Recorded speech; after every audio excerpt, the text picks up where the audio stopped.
around 2 p.m. I think অনেক সকাল করে বলে হি sent me মেসেজ যে উনি কনফার্ম করেছে যে হ্যাঁ উনি খেলতে চান। এখন ডিটেল আমরা আলাপ করবো ওনার সাথে আজকে রাতে কিংবা কালকে।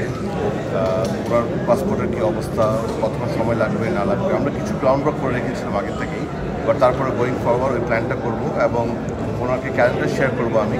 তো ক্যালেন্ডারটা দেখে উনি বলতে পারবো উনি কোন কোন খেলার জন্য অ্যাভেলেবল হবেন না। And then we will start from Sunday first thing in the morning ওনার সব কিছু এবং আমরা আশা করি ইনশাল্লাহ ডেফিনেটলি খেলাতে ওনাকে পাবো। And I think it's a great another very big news for Bangladesh football and the fans of football. আমি সবাইকে ধন্যবাদ জানাতে চাই, স্পেশালি ফ্যান্সদেরকে যারা সবসময় আমাদেরকে এনকারেজ করেছে তাদের মতো স্টার প্লেয়ারদের আনার জন্য। এবং আমি ইন পার্টিকুলার সমিত সোম এবং তার ফ্যামিলিকে ধন্যবাদ জানাতে চাই, বিকজ উনি বারবার আমাকে বলেছিল যে হি নিডেড ফ্যামিলিজ কনসেন্ট। তো আমার মনে হয় ডেফিনেটলি ফ্যামিলির কনসেন্ট পেয়েছে। সো এখন ইনশাল্লাহ আমরা আরেকজন তারকা খেলোয়াড় পেতে যাচ্ছি। আল্লাহ হোপ ফর দ্য বেস্ট।